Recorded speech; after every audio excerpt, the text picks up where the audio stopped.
Good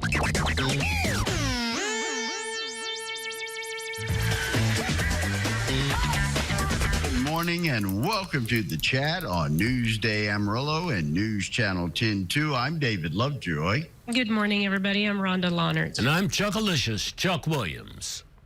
And we know we're celebrating it all month long. We'll probably take it into June just for the fun of it. Let's just do it. We're going to make it a 6 month of it here.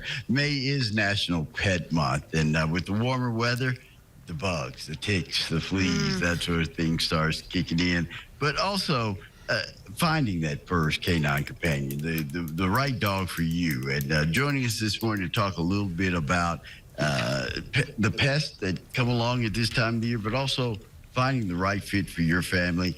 We've got Dr. Patrick Flynn joining us, and also April Huntsman. She's Senior Director of Animal Welfare from Adopt-A-Pet. Good morning. How are y'all doing today? Good morning. Doing well. Good morning. Glad to be here. You know, this Adopt-A-Pet is very interesting to me. Over the past however many years, about how many pets have you guys actually placed in a home or in a situation? Well, yeah, so there's about 3.5 million pets that are listed on our site each year, and pretty much all of them get placed. So if you think about 10 years, maybe 30 to 40 million pets. Whoa. That's a lot of animals. That's impressive. Well, when someone is considering adopting a pet, what are some of the things that they really need to think about before they do so? You have a child that's, I want a dog, and they're asking their parents, but what do you need to think about before you actually start this little journey?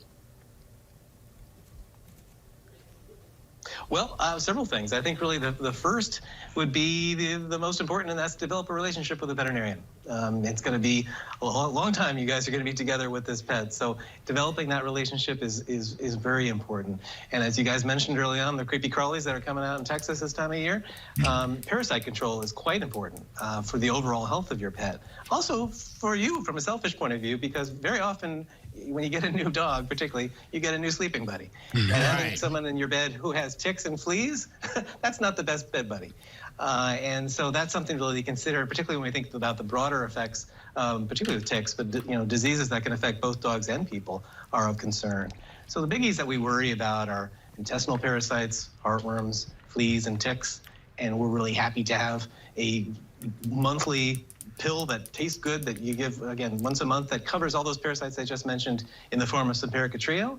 And we've also partnered with Adopt-A-Pet to provide educational resources to new pet owners on this topic. It sometimes feels like you're trying to drink out of a fire hose when you start talking about the medications, you see the commercials, do this, do that, and then we're not even going to throw in those wise tales about what you should do and how to, Oh, yeah. Yeah. How do you broach this? How do you do? Is the key going to finding yourself a good veterinarian and just having this discussion with them? Yeah, you nailed it. I think that's it, is developing that relationship early on.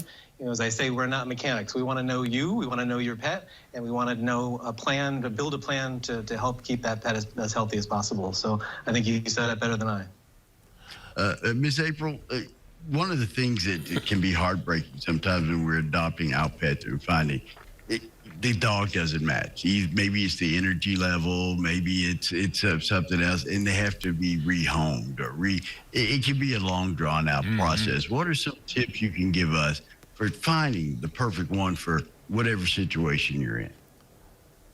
So I actually recommend that you search online before you head to the shelter. Actually go online to Adopt-A-Pet and start plugging some different things in. You can search by size, you can search by hair length or even color. Just start seeing what's available out there.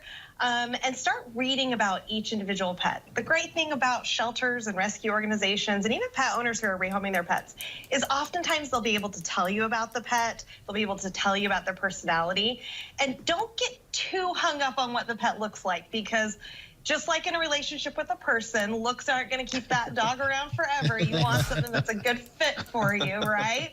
So first impressions matter, but they don't matter the most. And then once you've actually found a pet, head over to your shelter. You guys have got a great shelter in Amarillo, the Amarillo SPCA. So you can head down there and actually meet the pet. But one of the really important things once you've selected the pet is happiness does really depend on healthiness when it comes to dogs. And that's why we're really excited about our partnership with Zoetis. You made a very good point then. Is there a time trial that I can try a pet, like maybe a month or something like that? Is there a time trial and something like that? You want to lease a pet? Is that what you want? No, wait a minute. To find out if it's right for me, yeah. He's like, wait, is that an option? Actually, oftentimes your local shelter will have a foster program, and oftentimes we'll call that like a foster to adopt or a test drive where you get to take the dog home for a few days or a few weeks. So that is totally an option. So if you're not sure, I definitely recommend that you reach out to your shelter and see what kind of programs they have, because honestly, they're just excited to let you take the dog home and learn more about it so you can write up a great story and help get the pet into its forever home. And I think that the main thing, go ahead, respond. Oh, I was just going to, one of the things that I recently adopted a dog kind of in a different situation, but I worry about like safety and health mostly of the dog. Do you have any special tips that you want to bring up? Well, with warm weather, I always say there's 3 things to keep in mind: up to date, out of the car, and on a leash. So keeping your dog up to date on their vaccines and their preventatives for flea and tick, because nobody wants bugs in their bed. Right. But keeping them out of the car is another really important thing, because our cars can be 50 degrees hotter than what it is outside. So if you're leaving your car, just take your pet with you. And then the last thing is just really keeping your dog on leash. That's going to help keep your pet safe if you see another dog coming towards you or kids. That we've got full control of your dog. The one thing we always must reiterate and we talk about here is, please, if you are a new pet owner or you're thinking about a pet, please spay or neuter your animal. We don't need any more litters. We talked with Gracie's project. They have a 3,000 pound a week food problem, and we're talking about $10,000 a month. 300 dogs in their shelter. We don't need any more bred puppies. And go find your next pet at a shelter. There's plenty of great animals out there, and take care of your pet. The health of a pet is part of the happiness of the pet. Zoetis, where can we find out more information on these products? Funny you should ask. If you'd like to learn more about these products, go to SimpericatRio.com. All right. And where can we find out about adopting our new furry friend? Adoptapet.com. It's as easy as that, and you'll be able to do all of that online shopping before you head to the shelter. All right. Thank you guys for being here this morning. We really appreciate it. Let's celebrate National Pet Month, and let's take it into June. Let's do that. I like it. All right. Have a great day. Thank you for joining us this morning. Thanks for having us.